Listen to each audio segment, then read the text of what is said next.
I'm about to get my first ride, solo ride. So in a few minutes, you're not going to hear anything again. Appuie. Appuie, vas-y. Fais sol. Attends. Ok, Fais semblant. ok. Yeah! Tu lâches ça, tu fais rôder le pied au sol. Uh-huh. En Appuie fait, l'embrayage. Prends d'abord l'embrayage. ok. Ok, mets en premier. Appuie le pied. C'est déjà bon. Le pied gauche, ça descend. Le pied doit monter sur le... Ok. Voilà. Tu enlèves l'accélérateur. Puisque c'est déjà en vitesse. Oui. On va juste décoller tout doucement. Entre temps, je mets mes pieds où? Oui, En haut? pose tous les pieds en haut. Juste moi, je te garde les pieds. C'est bon? Yeah. On va partir.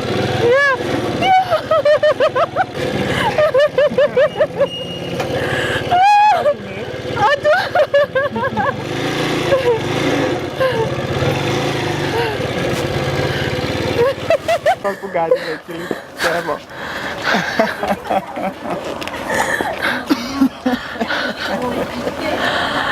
I don't think I'll ever be able to have a solo ride. You just saw me. I was about to kick that ride on my own, but then again, I lost my balance. And then Abdel had to help me out. Okay, cool. Now, I'll take you through to my next guest, Tito. Him and I have amazing things to share through the years. But then again, the story was quite long. So we'll cut it off to an exchange which was fairly intense. And he highlights on how you can build a business out of your talents and out of your passion. It's Tito Valery. You know that feeling when you're going to chat with somebody who knows so much about the industry you just got into, right? Yeah, that's how I feel. High five. Pete. Where do we start? Oh man, where do you want to start? I don't know. With you, I just don't know where to start because I want to talk about everything. Okay. The young talents, the young entrepreneurs. What is our biggest challenge right now? Why don't we develop at the pace the rest of the world is developing? I would say two things. I would say loyalty and ownership. Loyalty because there's a lot of people who don't understand the importance of sticking to a plan. Yeah. And to wait for it to happen. I think this generation is suffering from the crisp crunch, everything now, right now thing. Yeah. We want the album out today. We want 10 million views tomorrow. We want to drive the nice car next week. Right now, yeah. I understand that, but that's actually what is one of the things I think is holding us back. And then ownership. We are in a generation where, if you look at the way corporate structures, musical structures in Africa, why is Capitol setting up, why is Universal opening in Nigeria, why are all these music groups coming to Africa? Because this is where the sound is. Yeah. And if we understand that the sound is here, we have to go to the table with different cards, with a different playing power. And ownership also means being able not only to own the narrative about our music, the way it is defined, but also just owning our businesses, like owning our own labels. You know, Africa doesn't have a major record label. No, it doesn't. I think we're getting affiliated to all the foreign labels, the foreign big labels. Where's Phila's dream? I was talking to a guy in Zurich, he was like, oh, but all the big awards in America. And I was like, but those awards have categories where, there will be no soca without African instruments. Talking about award ceremonies here, we fight so much to get recognition across borders. What is happening to the recognition here in Africa with our artists? Well, I think it's just the way we are raised. We are groomed, and I say groomed because it's intentional. Yeah. We are groomed to value the West more. So, Afrima would always be until we get that we need our people's blessings. Afrima would always be more important than less important than MTV Award. Yeah. We had an award ceremony called the Cora, and it died out. And there's also consistency. That's one of the things we need to work on as Africans. And I noticed the communications around our talents when they attend something like the BET, probably the Grammy, it's so much more pronounced than when they're probably called up for Cora or anything else. Yeah, because we associate that to value. You know, we value that more. But the paradox is, when we're on BET, we don't even get first stage. You know, so we're valuing an award where we treat it like shit. And I really believe that the solution isn't just cutting, you know, cords and saying, oh, let's go back to Africa and just, no. I'm saying we need to take back what we have and put that in the front. I'm not saying we should disconnect completely. Completely, yeah. I'm saying we should make that part of the narrative, which means it is okay to be African, living in Africa, signed to your own label. At the end of the day, just your music talks, just your work matters.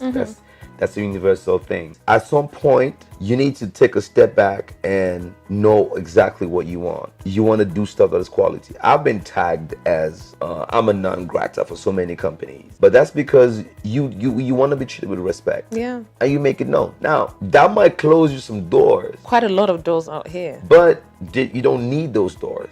If you're working hard and you have values, you will attract people that have the same values as you.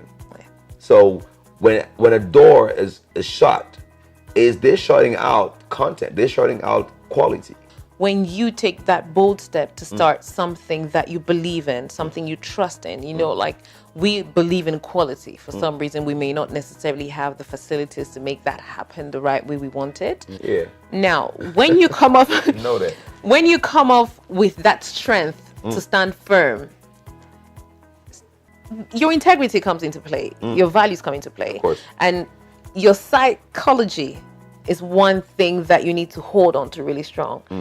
And I'm very interested in knowing how through the years you have held it down.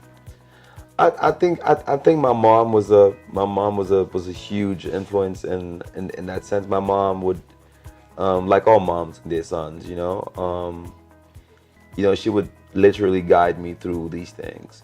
And she always said it's just temporary. Whatever is happening is temporary. But one of the things I've learned is you need to keep your stuff under the sheets, you know? People can only break you if they know what you're doing.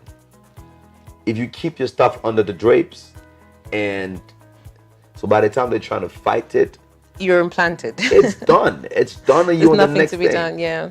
That's how we need to move. And again, is this generation is interested in being appreciated, is interested in being, that's why they call the like button, you know? We're so addicted to being appreciated. So that's why people say stuff before they do it, because they want people to say, oh, damn, you're gonna do that? Yeah. Somebody once mentioned to me recently that you have to be able to play politics. People have to be able to like you. People have to be able to find you acceptable. Now, finding you acceptable is you bending your whole existence and trying to live according to what people deem is right. In your career, I don't think you have done that a lot. That's been difficult for me because I come from a very strong family, like when it comes to values, and I'm extremely opinionated. I don't know how to pretend. Of course, he gets into trouble because at some point, yes, you have to be likable, but being likable isn't the contrary of being arrogant. I mean, at some point, you just don't want to do some certain stuff. Because at the end of the day, we're talking about being proper, right? We're talking about being correct and about being positive. I'm a positive person. I like empowering people. That I might not speak the language that people understand, but the intention is always positive, always. If it doesn't fit, then it doesn't fit. When you talk about fitting, it drags me to this aspect of lobbying around for work, for contracts, for sponsorship. I know that. Yeah, in quotes, for ladies, apart from the lobbying, you have, the offering yourself services. It's a major challenge in our environment still. For me, it's a bigger challenge, not because it doesn't exist in other places, but because here, we don't value the output, sorry. You can decide to lobby, you can decide to sell yourself, you can decide to whatever conditions you're given, in other places, when the results are set on the table, they're like, great job, Tito, great job, Pamela, you've done this. But here, there's no value attached to what you deliver. Yeah, but it's still a very mediocre place. I believe that people can do whatever they want with their bodies, with their minds. That's your business. The hardest part is dealing with the consequences of that. It comes with a price. You have to live up to that reputation as well. That's it. Here, the thing about value, and this is really still a recurrent conversation that we have, in our milieu, is what is success? When is a person considered successful in Cameroon? What is successful? A good house? Is it a car? It's still very superficial. What? It's still very and superficial. if you ask 10 people on the street, to you, what is success? The successful people in Cameroon, they'll tell you Samuel. They'll tell you this, but they associate that to money. Yeah. To material, to material things. That's not my concept. I think money is a means to get what you want. Food on the table, shoes under your feet, roof over your head, meals, and making people happy, people you love. But to me, success is when you've gotten to a place where what you have cannot be taken from you. Yeah. Your car can be taken from you. Your land can be seized. Your house, your everything. But when you got into a place where the knowledge, the things that you have done for people, can't be taken away from you. That is success. Yeah, and that's one thing we don't do much. Impact on society.